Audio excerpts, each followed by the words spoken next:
പത്തരമാറ്റിൻ്റെ കിടിലൻ എപ്പിസോഡിലേക്ക് എല്ലാവർക്കും സ്വാഗതം. അങ്ങനെ നമ്മുടെ അവന്തിക ഡേവിഡിനെ ഫോൺ ചെയ്യുകയാണ്. അങ്ങനെ ഫോൺ ചെയ്യുന്ന സമയത്ത് ഡേവിഡ് പറയുന്നുണ്ട്, അബിക്ക് നിൻ്റെ മോളുടെ ഏട്ടനൊരു സങ്കടമുണ്ട് ഞാൻ സാറെന്ന് വിളിക്കുന്നതിന്.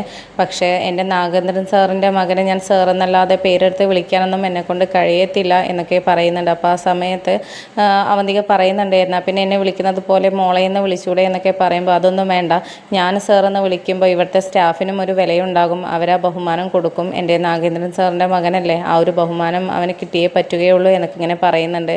അങ്ങനെ ആ ഒരു അബിയുടെ കാര്യമൊക്കെ ഇങ്ങനെ ഇരിക്കുന്ന സമയത്താണ് നമ്മുടെ അബി ക്യാബിനിലോട്ട് വരുന്ന സമയത്ത് അവന്തികയുടെ ആ ഒരു സ്വരവും സൗണ്ടും വീഡിയോ കോൾ ചെയ്യുന്നതും ഒക്കെ അവന്തികയാണ് എന്നുള്ളത് അബി മനസ്സിലാക്കുകയാണ്. അങ്ങനെ ആ ഒരു സംശയത്തോടു കൂടെ നിൽക്കുകയാണ്.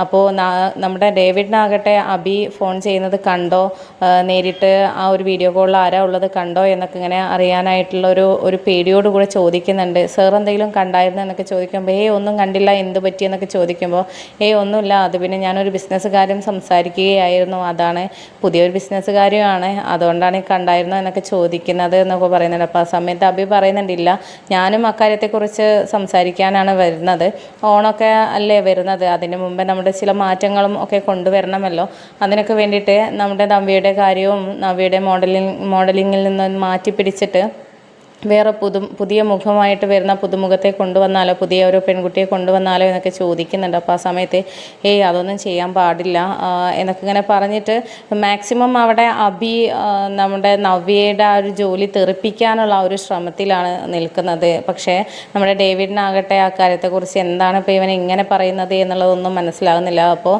നമുക്ക് ആലോചിക്കാം എന്നൊക്കെ പറഞ്ഞിട്ട് അബിയെ വിടുകയാണ്.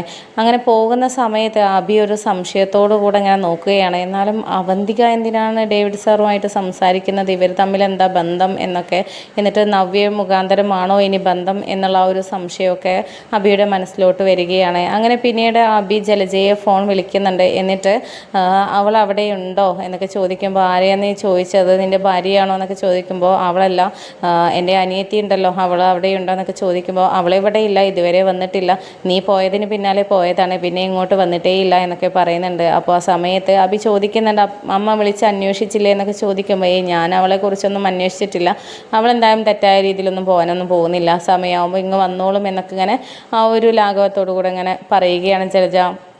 അപ്പോൾ ആ സമയത്ത് നീ എന്തിനാ അവളെ ചോദിക്കുന്നത്, എന്താ നിനക്ക് അത്യാവശ്യം എന്നൊക്കെ ചോദിക്കുമ്പോൾ, അത് പിന്നെ ഞാനൊരു ജോലിയിൽ ജോയിൻ ചെയ്തതല്ലേ, അപ്പോൾ അവൾക്കൊരു ഗിഫ്റ്റ് മേടിക്കാൻ വേണ്ടിയിട്ടായിരുന്നു, അതേക്കുറിച്ചൊരു കാര്യം ചോദിക്കാനാ എന്നൊക്കെ പറയുമ്പോൾ, അവൾക്കല്ല ഇപ്പോൾ ഗിഫ്റ്റ് വാങ്ങിത്തരേണ്ടത്, നീ നിൻ്റെ അമ്മയായിട്ടുള്ള എനിക്കാണ് ഗിഫ്റ്റ് വാങ്ങിത്തരേണ്ടത്, അമ്മയെ പരിഗണിച്ച് കഴിഞ്ഞതിന് ശേഷമല്ലേ അനിയത്തിയെ എന്നൊക്കെ പറയുന്നുണ്ട്. അപ്പോൾ ആ സമയത്ത് അബി പറയുന്നുണ്ട്, അമ്മയ്ക്ക് ഞാൻ ആദ്യമൊക്കെ ഇടയ്ക്കിടയ്ക്ക് വാങ്ങി തരാറുണ്ടല്ലോ, ഇനി അനിയത്തി വന്നതിന് ശേഷം എനിക്ക് ജോലി കിട്ടിയതല്ലേ, അതുകൊണ്ട് ഞാൻ അവൾക്ക് വാങ്ങിച്ച് കൊടുക്കട്ടെ അമ്മ എന്നൊക്കെ പറഞ്ഞിട്ട് ഇങ്ങനെ അബി ഫോൺ വയ്ക്കുകയാണ്.